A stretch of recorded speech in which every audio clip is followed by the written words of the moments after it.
शुरुआत हमेशा वहां से करो जिसके बारे में पूरी आश्वस्ति हो, जो बात पक्की ही पता हो।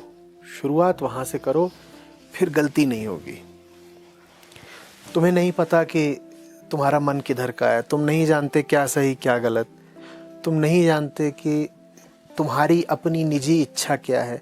ये सब वो चीजें हैं जो तुम नहीं जानते। हजार बातें होंगी जो तुम नहीं जानते। कुछ एक है जो जानते हो, वहां से शुरू करो ना। कुछ है जिसके बारे में तुम्हें पक्का पता है, कुछ है जिसको लेकर आप 100% आश्वस्त हैं कि ये तो है ही। वहां से आगे बढ़ेंगे, उसके आधार पे आगे के एक एक करके निर्णय करेंगे। निर्णय गलत नहीं होंगे। बहुत ज्यादा नहीं जानना है, बस जो जानना है उसे गहरी आश्वस्ति के साथ जानना है, पूर्णता के साथ जानना है। क्या है जो तुम इतनी श्रद्धा के साथ जानते हो कि कोई भी उसका विरोध कर ले तुम डिगोगे नहीं। कुछ है ऐसा जिसको लेकर के तुम्हें इतना विश्वास है कि तुम्हें पुनर्विचार नहीं करना पड़ेगा।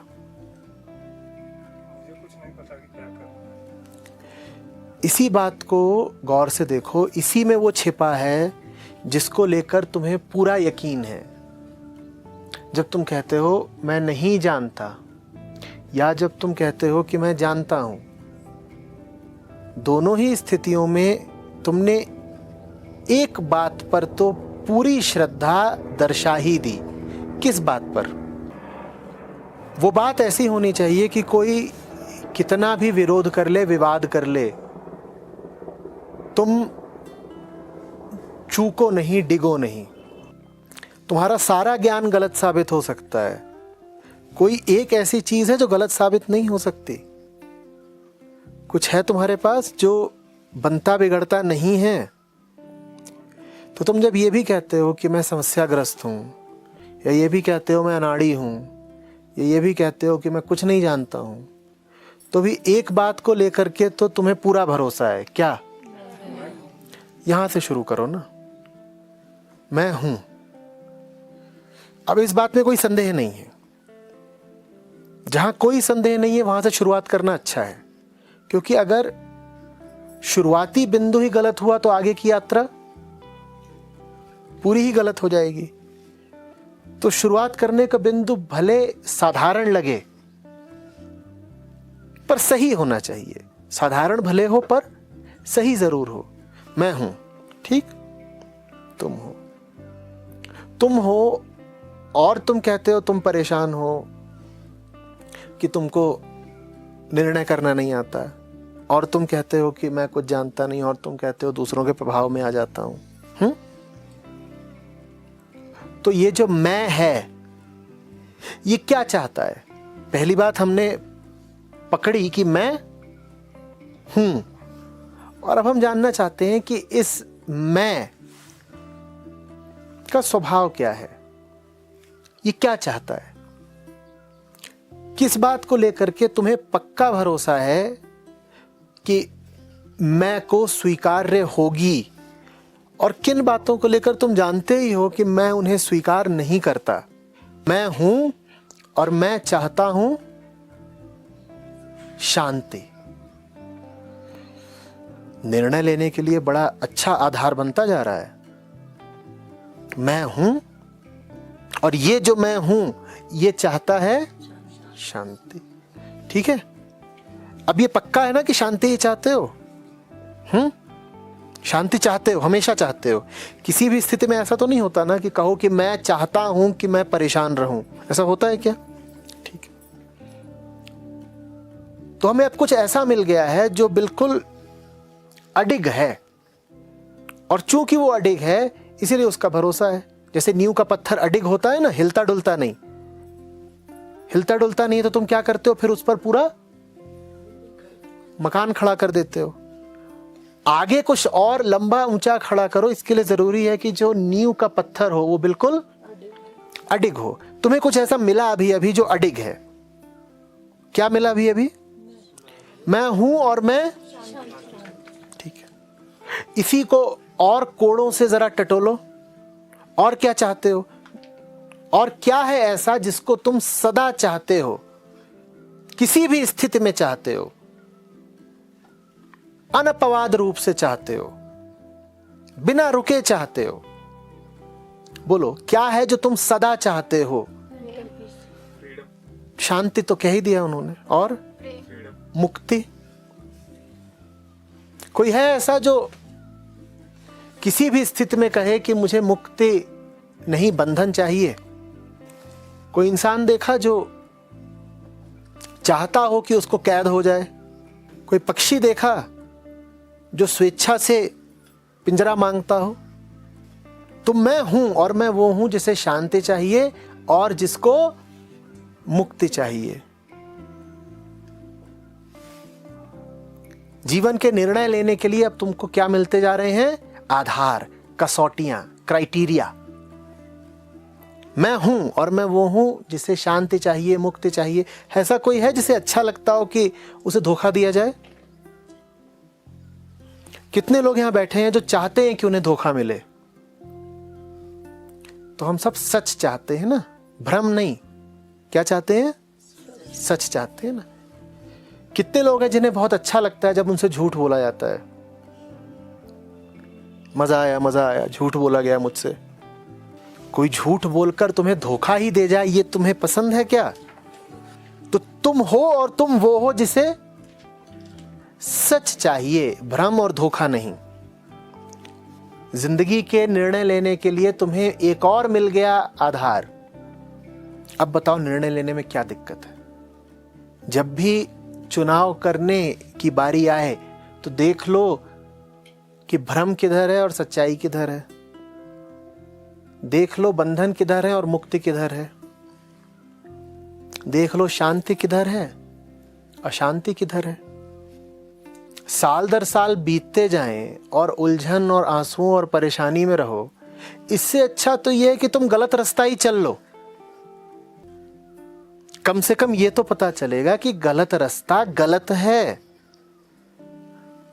अभी तो तुम समय और जीवन दोनों व्यर्थ करते जा रहे हो और तुम्हें यह लाभ तक नहीं हो रहा कि गलत का ही कम से कम कुछ प्रयोग हो। 4 रास्ते दिख रहे हो, गलत रास्ते पर भी चले तो भी कुछ तो लाभ हुआ। अब 3 ही बचे प्रयोग करने के लिए, एक का तो पता चला कि चलने लायक नहीं है। और अगर बुद्धिमत्ता, संवेदनशीलता, ग्रहणशीलता थोड़ी ज्यादा हो तो इशारों से समझ लो। अगर मैं यहां बैठा हूं और 2 राहें हैं, एक इधर जाने की और एक उधर जाने की, और मुझे पक्का भरोसा है कि ना इधर जाके कुछ मिलना है और ना उधर जाके कुछ मिलना है, उसके बाद भी तुम पाओ कि मैं बार बार उधर को ही जा रहा हूं, तो इसका मतलब मैं झूठ बोल रहा हूं। मुझे पक्का भरोसा होता कि ना इधर जाके कुछ मिलना है ना उधर जाके कुछ मिलना है, तो मैं चुपचाप बैठा रहता। पर तुम चुपचाप तो नहीं बैठे हो, तुम तो कुछ ना कुछ करते जा रहे हो। तो कारण तुम्हारे पास है। अब खुद को ही अगर तुम धोखा दो तो कोई क्या करेगा? जो कुछ नहीं जानता होगा वो कुछ नहीं करेगा ना भाई। पर तुम तो बहुत कुछ करते ही जा रहे हो और आगे भी करने की तैयारी है। ऐसा भी नहीं हो कि पेड़ से टूटे पत्ते हो, कि हवा आती है और बहा ले जाती है। अपने ऊपर प्रयोग करके देख लो। क्रोध भी आता होगा तुमको, अड़ते भी होगे, बहस भी करते होगे, सक्रिय विरोध भी करना जानते होगे। ये सब कलाएं जानते तो हो ही। और जब तुम पाओ कि ना अड़ रहे, न विरोध कर रहे, तो इसका मतलब कुछ स्वार्थ देख रहे हो। मैं सिर्फ ये चाहता हूं कि जो स्वार्थ तुम देख रहे हो, छानबीन करो कि उसमें मुक्ति, शांति, सत्य शामिल हैं या नहीं है। किसी न किसी वजह से तो तुमने वो सब डिग्रियां इत्यादि हासिल करी जो तुमने करी, किसी न किसी वजह से वो सब रोजगार भी करे जो तुमने करे, किसी न किसी वजह से अब तुम शादी इत्यादि भी करोगे। इतनी तुम बस तहकीकात कर लो कि ये सब करके वो मिल रहा है कि नहीं मिल रहा। क्या? शांति, मुक्ति, सत्य। वो मिल रहा हो तो धड़ल्ले से करो जो कर रहे हो, वो नहीं मिल रहा तो फिर आत्मघाती है कुछ भी करना। भय के केंद्र से चलो, उससे कहीं ज्यादा अच्छा है कि सत्य के और शांति के और मुक्ति के केंद्र से चलो। भय करो भी तो यही करो कि अगर धोखे में ही जीना पड़ गया और सच से दूर रह गया तो कितनी डरावनी बात है ना ये। तो डरते तो हो ही, इस बात से डरो।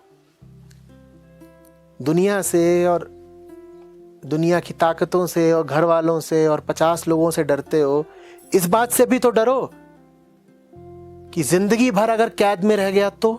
ये बात क्या डरावनी नहीं है? इस बात से क्यों नहीं डरते? इस बात से क्यों नहीं डरते कि जन्म ही व्यर्थ हो गया तो, धोखे में ही जीते गए तो, बेहोशी में ही जवानी बीत गई, बुढ़ापा आ गया तो? क्या ये डरावनी बातें नहीं है? कभी कभी छोटे डर का इलाज होता है बड़ा डर। संतों ने डर की महिमा भी खूब गाई है। कहते हैं डर से बड़ी औषधि दूसरी नहीं होती, बशर्ते तुम डरना जानो। तुम ऐसे ऐसे छोटे डरों के आगे झुके रहते हो कि बड़े डर का तुम्हें पता ही नहीं चलता। जीवन से छोटे मोटे डर सब हटाने हो तो बड़ा डर ले आओ, और बड़ा डर यही है। कल्पनाओं में तो खोए ही रहते हो। एक कल्पना ये भी कर लिया करो कि 80 साल का हो जाने पर अचानक पता चला कि 80 साल बर्बाद किए हैं, फिर कैसा लगेगा? इस कल्पना को कर लिया करो, रूह कांपेगी। गलत नौकरी करते गए और 35 साल बाद पता चला कि ये नौकरी तो मुझे कभी करनी ही नहीं चाहिए थी। अब 35 साल वापस ला पाओगे? विवाह भी कर लिया, बच्चे भी कर लिए, और फिर एहसास हुआ कुछ गलत हो गया है। अब रिवर्स गियर लगा पाओगे? डरो।